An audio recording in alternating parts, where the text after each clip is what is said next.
Boa noite, estou aqui mais uma vez, para fazer esta live para todos vocês, animada com a ideia de que posso passar algum tipo de informação importante e que pode realmente as pessoas poderem aproveitar, um pouco dessa minha fala de hoje.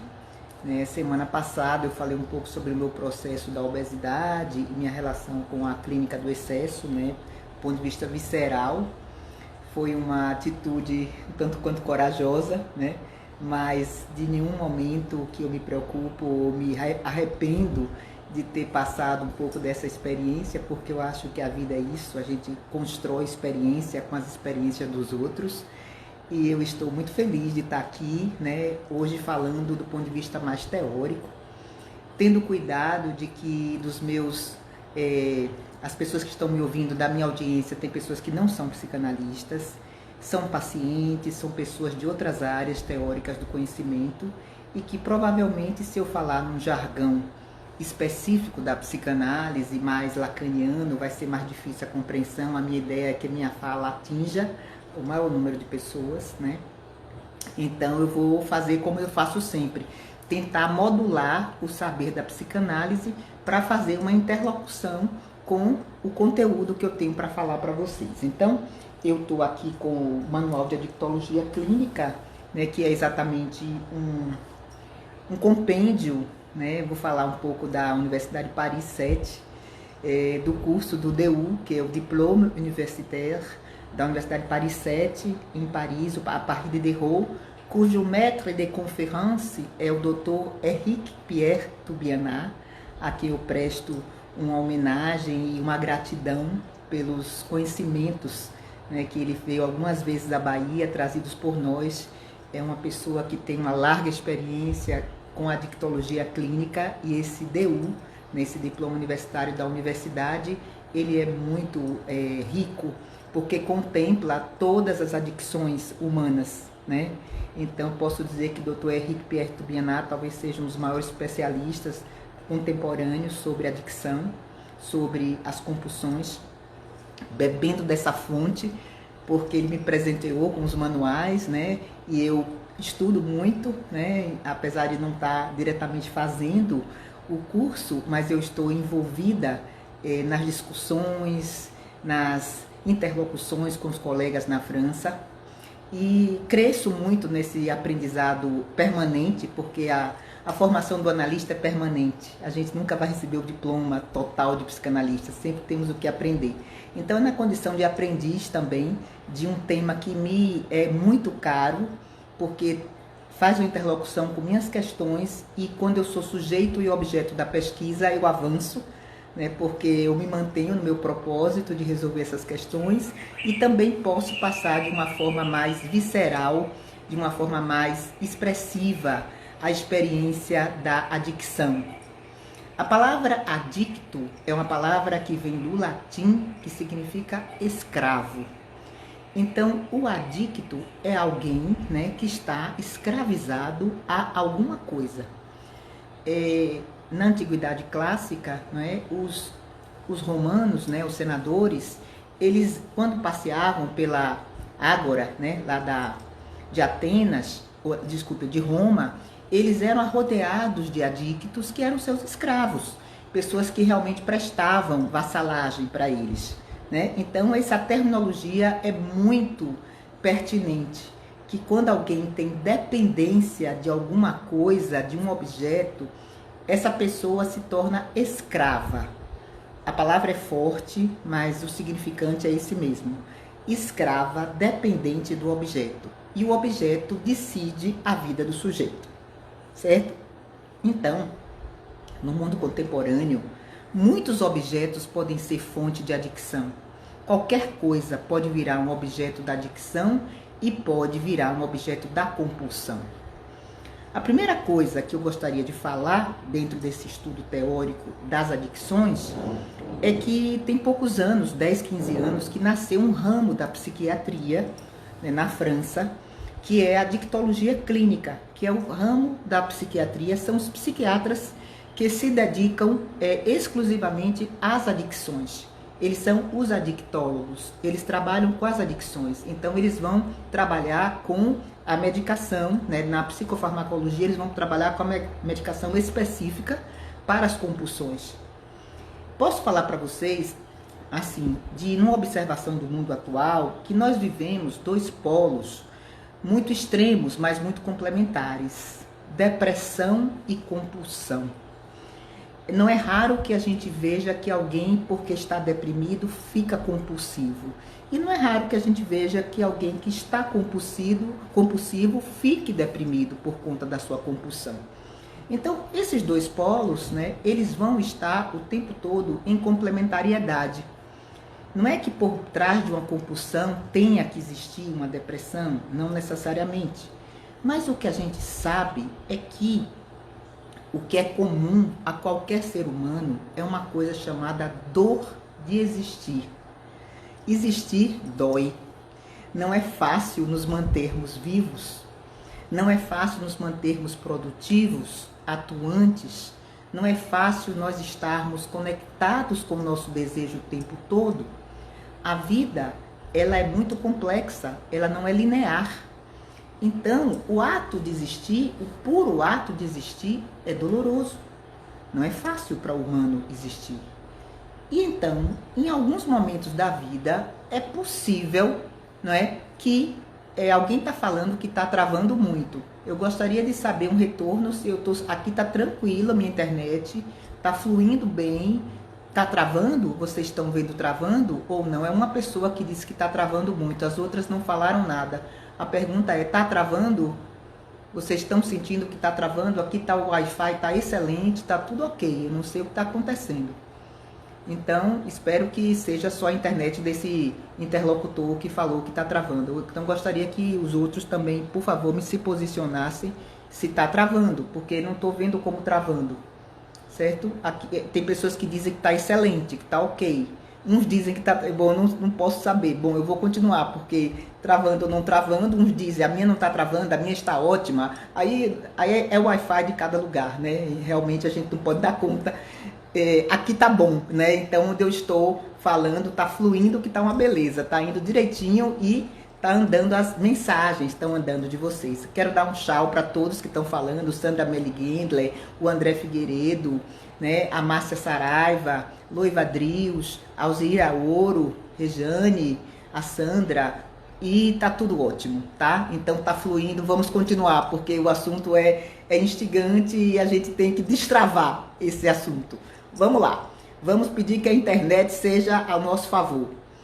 Bem, então, estou indo em frente para falar para vocês de uma forma muito clara que a dor do existir nos leva, em alguns momentos, cada um de nós, não é demérito do ser humano, é um funcionamento do humano. Temos que compreender o humano com a sua falha, com a sua fraqueza, com a sua fragilidade.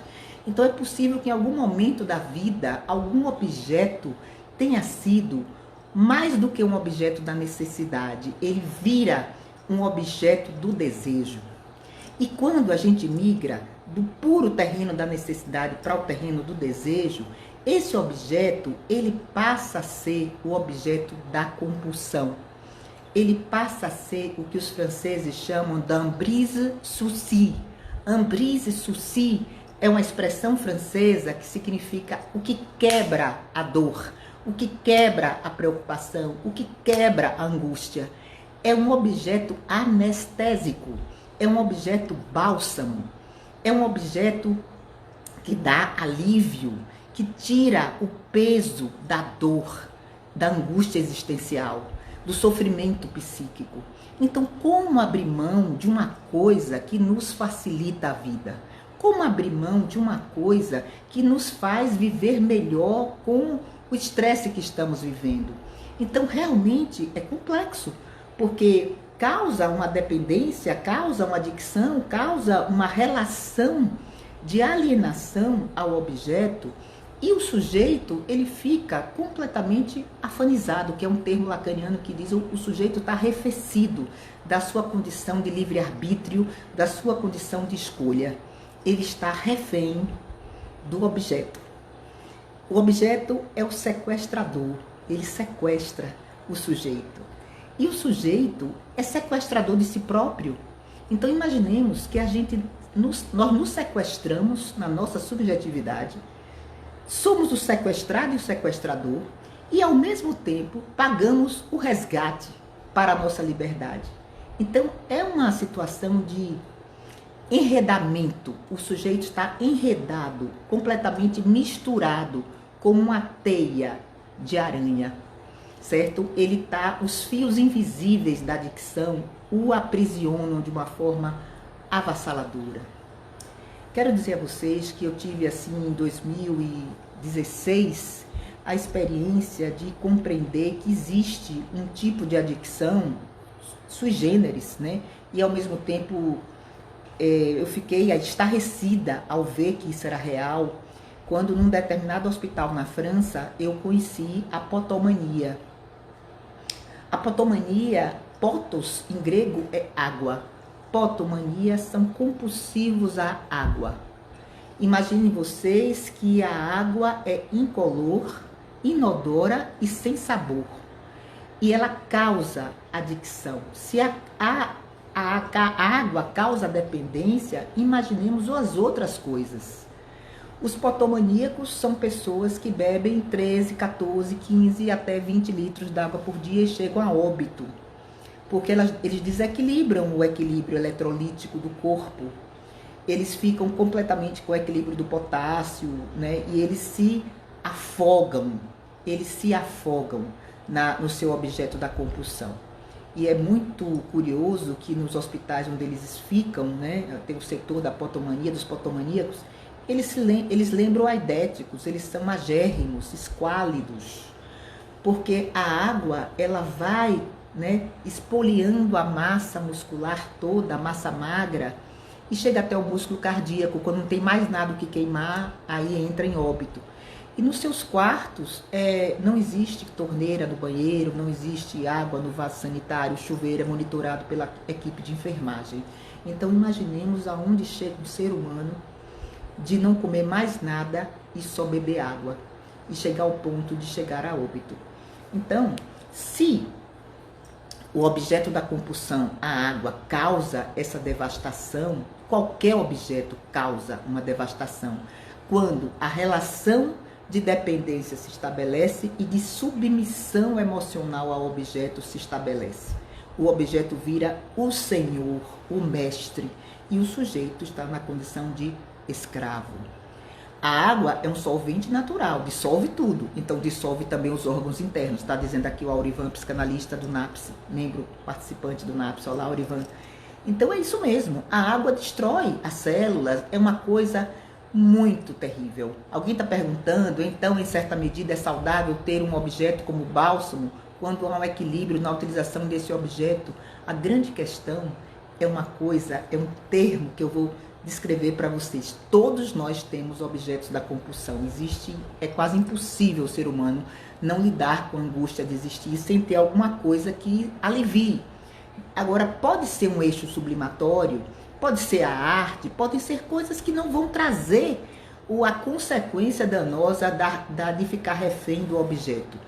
Então, não é saudável nem doentio, depende da quantidade de relação. É o excesso.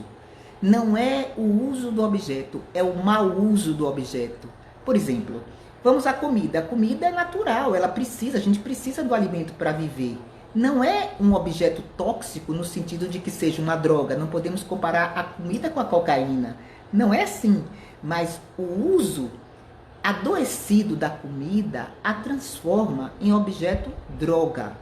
Qualquer uso adoecido do objeto, qualquer objeto, até o amor. Mulheres e homens que amam demais. O amor pode ser droga. O amor pode ser exatamente um objeto de destruição. E o amor é incrível, maravilhoso.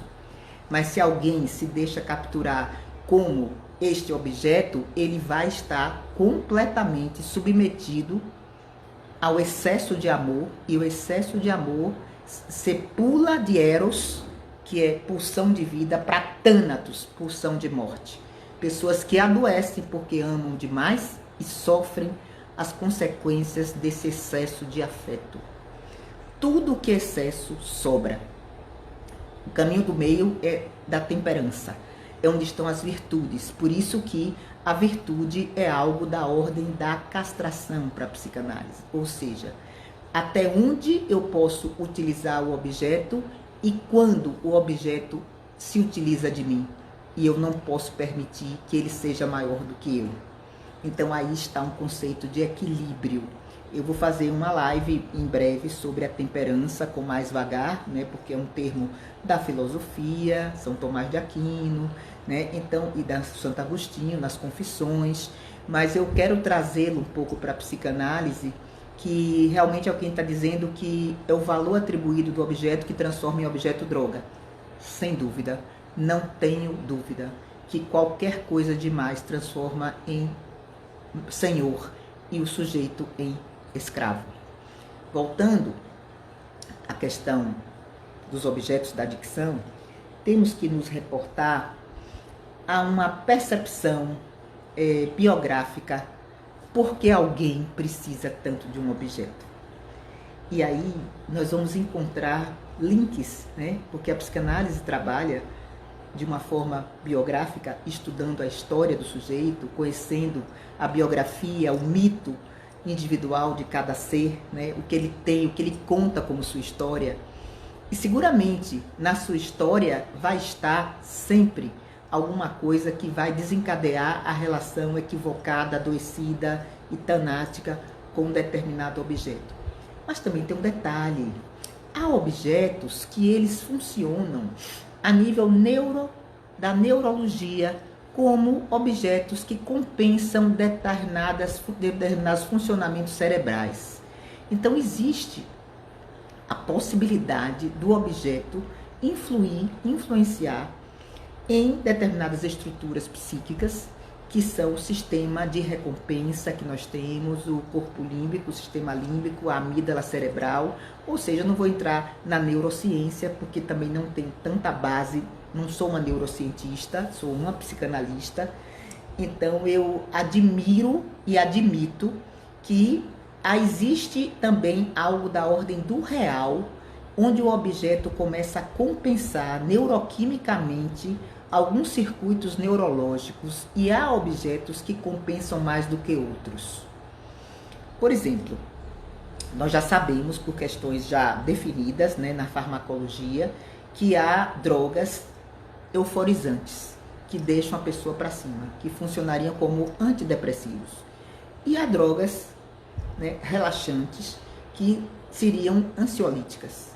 Isso nas substâncias psicoativas. Porém, há alimentos que nos colocam para cima e alimentos que nos relaxam.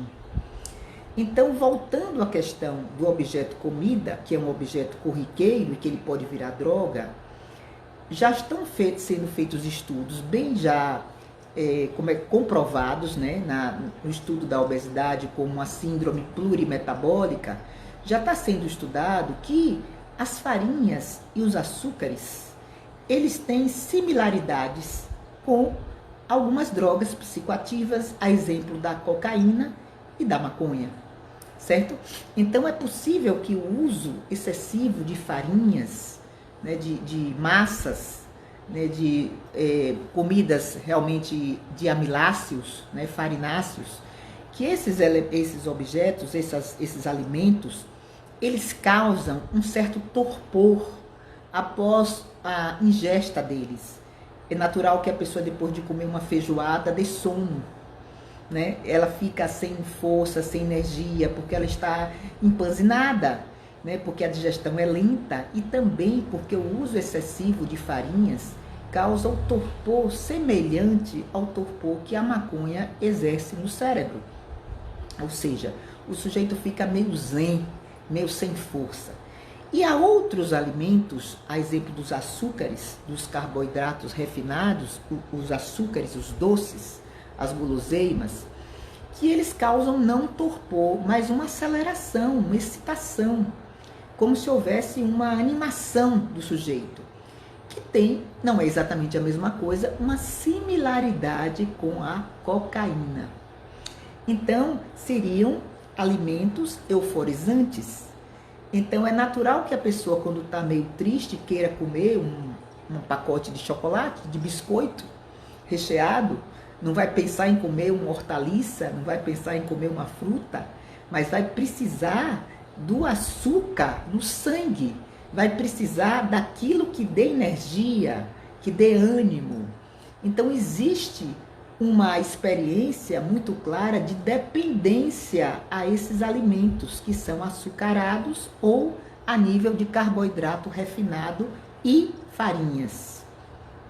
É curioso porque as dietas que são pobres em carboidratos refinados, elas causam uma tranquilidade maior no sujeito no seu processo de emagrecimento, porque ele não fica nesses altos e baixos da fissura, entre aspas, da comida, né? Existe um certo conforto metabólico, né? Isso acontece nas dietas pobres, né? Que não tem, claro que toda dieta tem carboidrato, mas em quantidades menores e carboidratos utilizados com baixo índice glicêmico, por exemplo, carboidratos que diminuem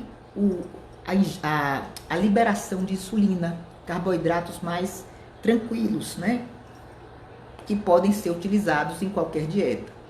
Então, não só no processo de dieta, mas também no alcoolismo, a gente sabe que o alcoolismo, o sujeito, além de ficar adicto à substância psicoativa, porque o álcool é uma droga das mais potentes, apesar de ser lícita, né, vendida no supermercado, nos restaurantes e no convívio social. Então daí a dificuldade de lidar com esta droga, porque ela não é traficada, ela é comprada normalmente.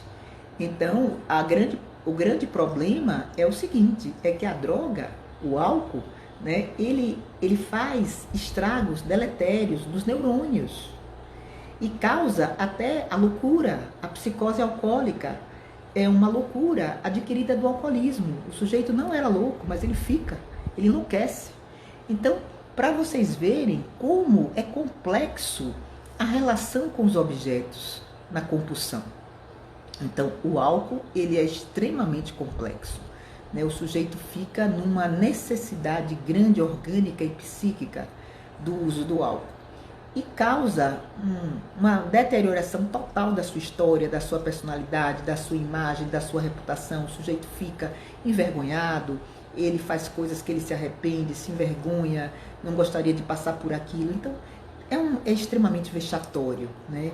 O alcoolismo, ele é realmente o alcoólico, aquele que está refém do álcool, tem sofrimentos muito grandes, né? O carboidrato também é como o álcool, complexíssimo, porque o sujeito está necessitando fisicamente mesmo. Quero contar uma experiência que foi desenvolvida na Universidade de Oxford sobre o chocolate, né? O chocolate é um problema muito sério, porque o chocolate, ele tem na sua composição gorduras, né, insaturadas, que são muito negativas para o corpo, tem açúcares, né, e ele tem uma capacidade aditiva muito alta. Né? É possível que alguém não consiga comer um brigadeiro apenas, mas quer comer vários. Um bombom da caixa de chocolate, mas quer comer a caixa inteira. Por quê? Porque é como se desencadeasse um frenesi compulsivo frente ao chocolate. Então, foi feita uma experiência muito grande, interessantíssima, que eu escutei essa experiência e vou passar para vocês, que foi feito em 2 grupos de pessoas da Universidade de Oxford, na Inglaterra. A experiência foi o seguinte: a experiência é que tinha um grupo de magros, pessoas que nunca tiveram problemas com chocolate, que eram frugais, que comiam um brigadeiro e tudo bem, 2, né, um bombonzinho e acabou, não eram compulsivos ao chocolate, não eram realmente chocolatras, tá? Não eram. E um outro grupo, né, que era completamente adicto, obesos, que eram adictos ao chocolate e compulsivos ao chocolate. Então esses 2 grupos foram colocados em 2 salas separadas, né, e foi oferecido aos 2 grupos um tablete de chocolate para que eles cheirassem. Eles aspirassem o perfume daquele chocolate extremamente cheiroso, extremamente suculento, um chocolate famoso, que o odor do chocolate era muito forte, muito bom, vamos dizer assim, para o sujeito que gosta muito de chocolate. Então, os magros cheiraram o chocolate, tá? E os gordos cheiraram o chocolate. Não era para comer, era apenas para cheirar. E aí eles foram estabelecidos a um sistema de ressonância magnética, de tomografia, para observar os pontos de impacto daquele perfume do chocolate com as zonas cerebrais, com a amígdala cerebral, o sistema de recompensa. Então, o que é que eles perceberam? Os gordos, né, os obesos, eles tinham um impacto imenso. Apenas o cheiro já causava pontos de fixação, assim, de ativação das zonas, como se eles tivessem comido. Eles não tinham comido, eles apenas tinham cheirado. E os magros, aqueles que não tinham relação com o chocolate, não se interessavam pelo chocolate, não fez nenhum efeito. Então não houve pontos de excitação na zona cerebral. A zona cerebral se manteve a mesma. Aí na segunda etapa do experimento, eles ofereceram a mesma quantidade de chocolate para o grupo de obesos adictos chocolatras e o grupo magro, que não gostava de chocolate. Os gordos comeram o chocolate, né? E os magros também. O que é que observaram? Uma coisa completamente curiosa. Os magros, quando comeram o chocolate, apresentaram pontos de ativação das zonas como de prazer. Então, no momento que eles comeram, eles degustaram e eles sentiram prazer. E os gordos tiveram muito mais impacto em cheirar do que em comer. Então, isso foi curioso, né? Isso foi levantado como uma questão sobre a questão da compulsão, porque o simples cheirar do objeto já causava um impacto neurológico de quem é adicto. O que mostra que o objeto está tão impregnado no sujeito que basta cheirar, que é como se tivesse comido. E os outros, né, os magros, que não precisaram ter o impacto na zona cerebral, degustando realmente.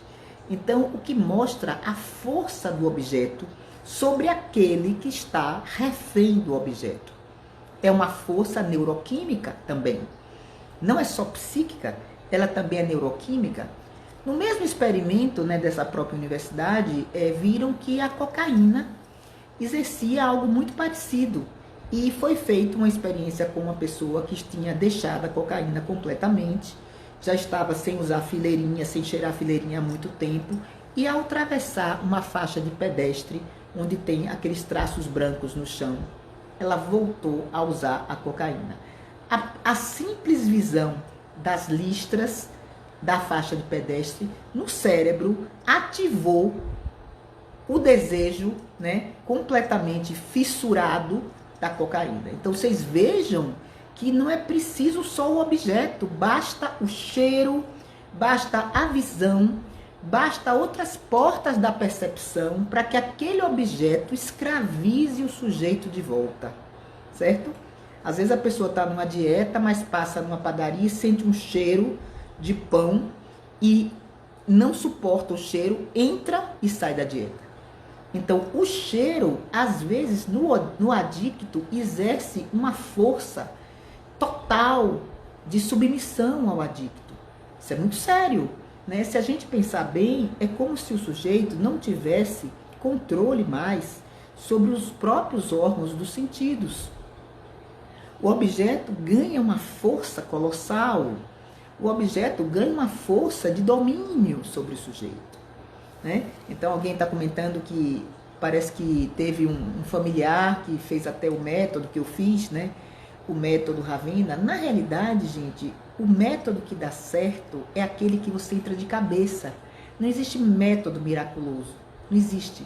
Porque o processo da obesidade, vou falar de outros objetos também, mas o processo da obesidade é crônico. Se o sujeito não faz o que tem que fazer, não tem milagre. Porque tem uma coisa muito triste para contar, é que o adipócito, a nossa célulazinha de gordura, ele não some da nossa vida. Eu sempre digo que eu estou aqui disfarçada, porque eu sou uma mulher de 140 quilos, disfarçada de uma cheinha. Mas eu tenho os adipócitos dentro de mim. Então, se eu não fizer a vigilância constante, eu inflo de novo e volto ao peso original.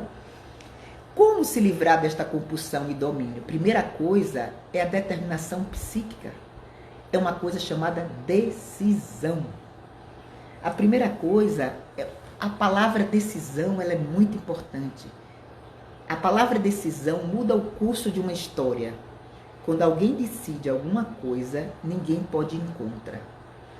Você não tem que emagrecer porque precisa emagrecer, porque deve emagrecer, porque é necessário. O médico diz tem que emagrecer porque está hipertenso, está diabético. Não adianta. Enquanto você tem que fazer dieta porque deve fazer dieta, não vai funcionar. Você tem que fazer dieta porque deveria fazer dieta e o médico está mandando, a família está mandando. Não vai funcionar. Eu não como, não é porque eu não devo. Eu não como, não é porque eu não posso. Porque nós podemos comer o que quisermos. Ninguém vai nos impedir. É o tipo do relacionamento individual, narcísico. Só eu coloco comida na minha boca.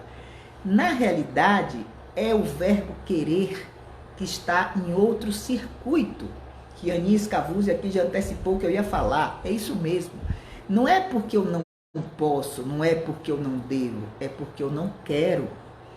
E quando o querer se instala, não há quem tire você desta decisão. A grande pergunta é, será que é o método que não deu certo ou o sujeito não quis? Ele não está conectado internamente com o próprio desejo. Ele não tomou isso como uma decisão mesmo. Às vezes é uma questão de saúde, tem que emagrecer porque fez uma cirurgia ou porque não está bem de saúde, mas não passa pelo querer. É como se fosse obrigado. E quando é obrigado, depois que não é mais obrigado, o sujeito volta. Assim como o parar de beber, o parar de fumar, o parar de fazer qualquer coisa que nos destrói. Não é porque não pode, não é porque não deve, tem que ser porque não quer. Porque o querer, ele é fundamental na nossa história. Somos nós que decidimos tudo. Somos nós que decidimos que caminho seguir. Somos responsáveis únicos, exclusivos pelas nossas escolhas. Elas não podem ser terceirizadas para ninguém. Elas são nossas. Também a gente vai pagar o preço delas. Não tem como. De uma forma ou de outra. Nós vamos pagar. Uma vez conversando com um grande geriatra daqui de Salvador, eu posso até citar o nome, doutor Adriano Gordilho, que eu gosto muito dele, ele disse uma coisa que me impactou muito. Porque ele disse assim, eu trabalho com idosos, com pessoas que têm Alzheimer, que têm muitas doenças neuropáticas, né, do envelhecimento, e que chegam para mim já bem destruídos, né? Então, como resultante de uma vida cheia de questões. Ele disse uma coisa que me tocou muito. A frase do Dr. Adriano foi o seguinte: no final da vida, até Deus perdoa as nossas escolhas erradas, mas o organismo da gente não vai perdoar. É forte, né? É forte. Até Deus perdoa, mas o organismo não. O organismo vai fazer a gente pagar o preço do que a gente fez. Então, é um apossar-se do seu livre-arbítrio, da sua decisão, de um jeito ou de outro. O que fazemos com a nossa vida? O que fazemos com as nossas escolhas? O que fazemos com as nossas decisões? Que caminhos queremos para nosso envelhecimento, para nossa envelhecência? Eu quero viver uma envelhecência saudável ou eu quero viver um envelhecimento cheio de questões? Então, é um problema muito sério, né? Só depende da pessoa, mas ele alega que não tem controle e se irrita dizendo que eu quero controlar. É importante que a gente consiga, de forma carinhosa, que o outro não se sinta coagido, porque é algo de foro íntimo. É algo de foro íntimo. Emagrecer é uma coisa de foro íntimo. Não adianta dizer você precisa emagrecer, eu estou preocupada com você, porque você está gordo demais, você tem problema de saúde, vai ser ruim para você. Se o próprio sujeito não tomou uma decisão de abrir mão daquele objeto para ter outros. A grande notícia é que você não vai perder o objeto. Você vai ganhar é o sujeito. A grande notícia é essa, que na escolha a gente ganha é a nossa liberdade. A liberdade de ter saúde, de ter condição de poder nos cuidarmos, Essa liberdade de ir e vir. Eu sei que é difícil, Maria Antônia, eu entendo a sua dificuldade, eu consigo entender de coração a dor que é o sofrimento de não poder ajudar uma pessoa que a gente ama. Porque ela está obesa e ela não quer se cuidar. Quantas pessoas têm parentes obesos, filhos, maridos, não é? Sempre é complexo. Sempre é complexo. A gente vê alguém, até um parente alcoólatra, um parente usando droga, um parente adicto a jogo.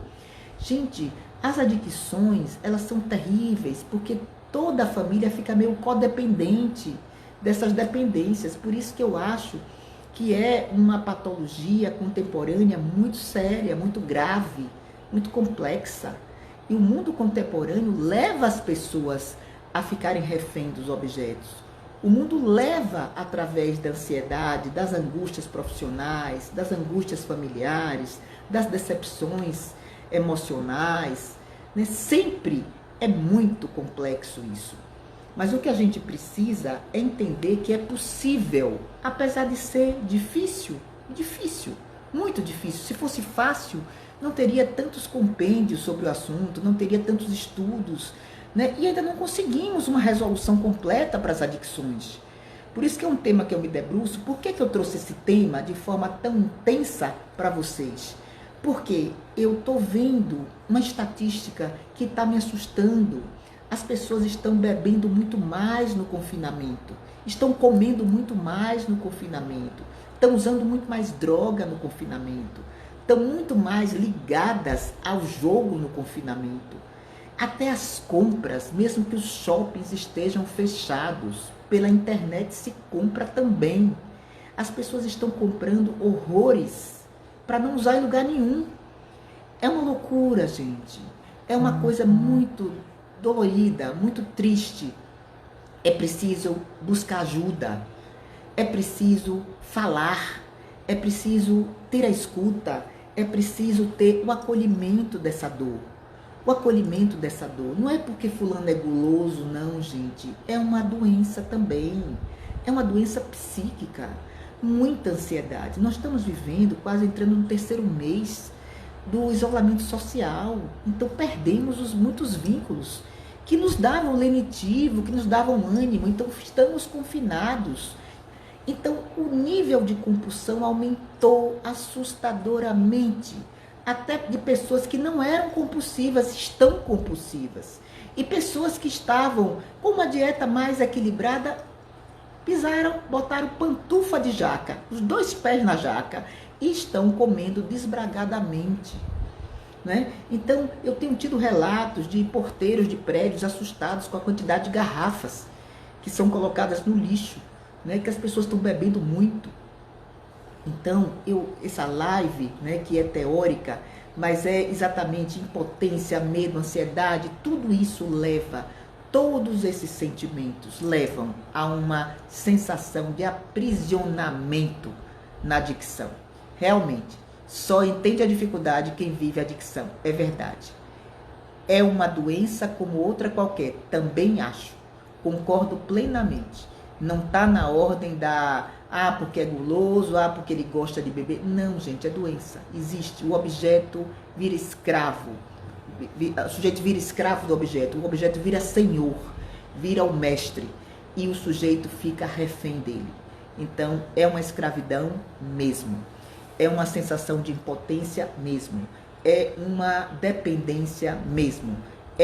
O delivery também contribuiu muito, concordo plenamente. porque os restaurantes estão agora todos dentro de casa, através dos iFoods e dos deliveries. Então o sujeito, ele tá dentro de casa, desarrumado, ele não se produz mais, ele se veste qualquer roupa, não precisa, ninguém vai vê-lo mesmo. Então ele tem um prazer, parece que ficou restrito a comer. Parece que a única coisa que tem na vida para fazer prazerosa é comer.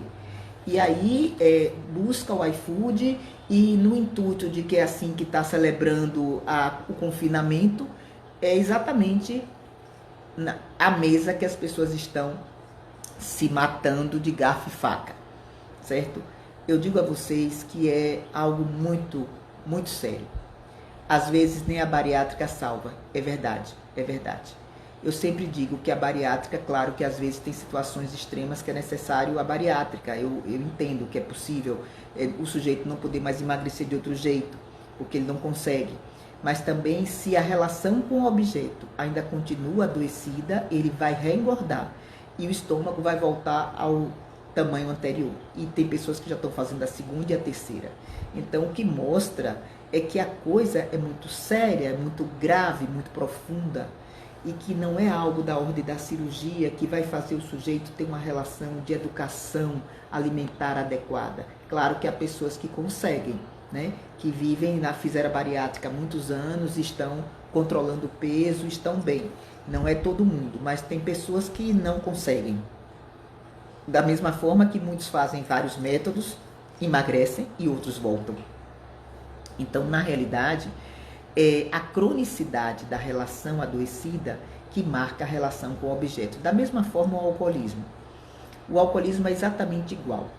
O sujeito está refém do objeto, muitas vezes ele precisa desintoxicar completamente, desintoxicar nas clínicas, porque não há como tirar o objeto do corpo no cotidiano, ele precisa ficar internado muitas vezes, né?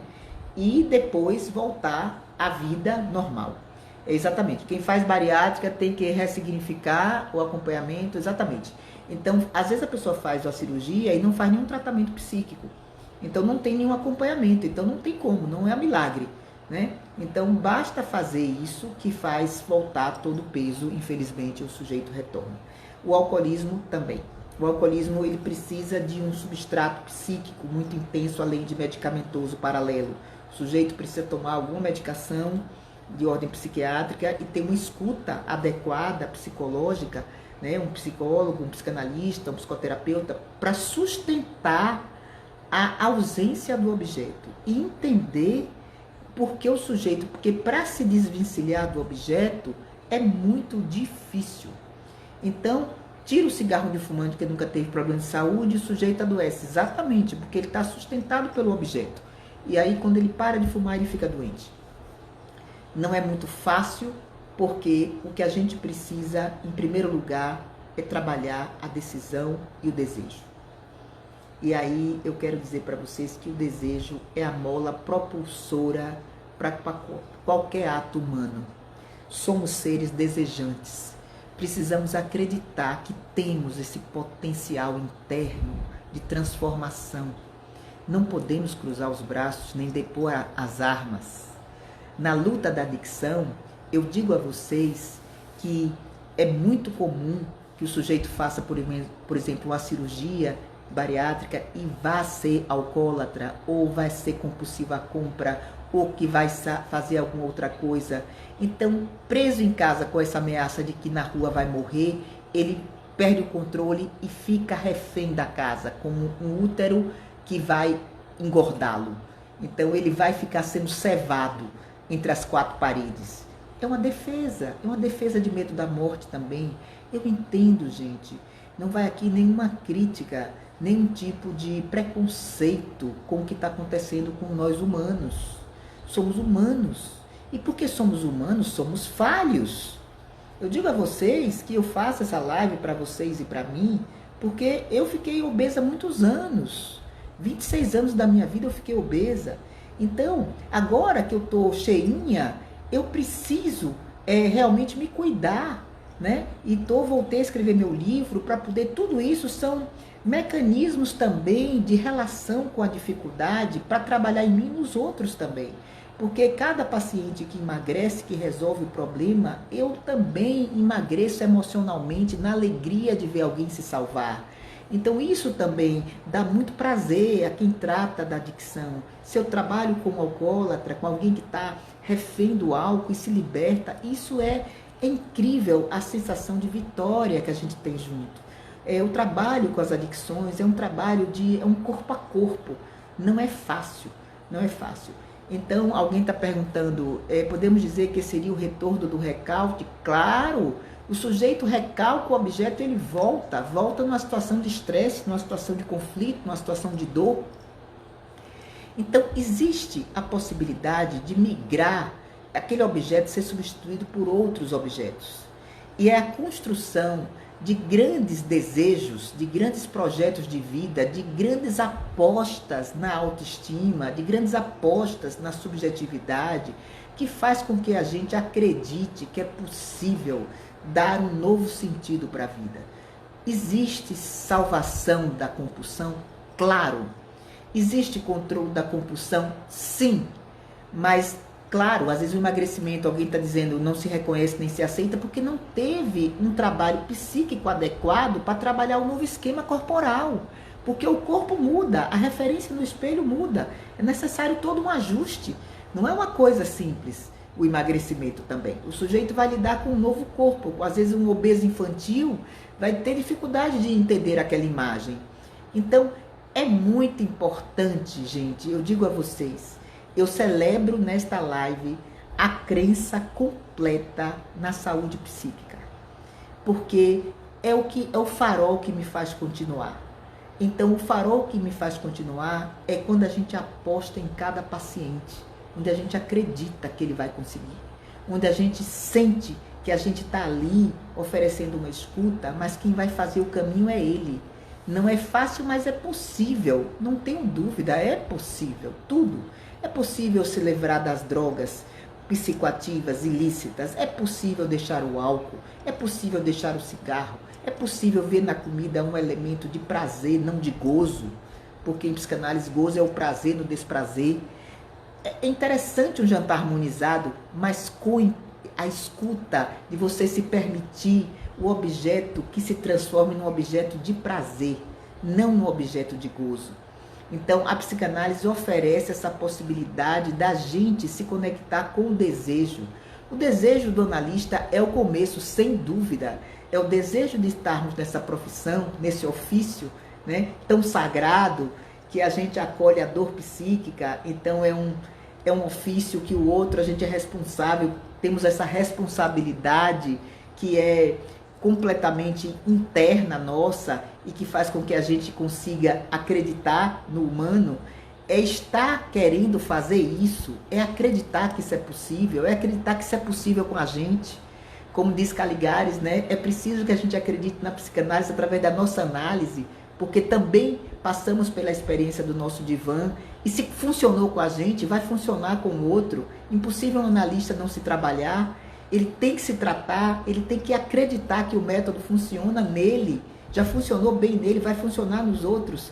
Ou seja, esse apaixonamento pelo humano, esse apaixonamento pela possibilidade de acreditarmos na conquista do outro, em que o outro tem potencialidades as mais variadas e que ele é desconhecido dele mesmo. É tão apaixonante quando a gente vê alguém sair de uma condição de resto e migrar para uma condição de sujeito, desejante, né? Capitão do seu destino.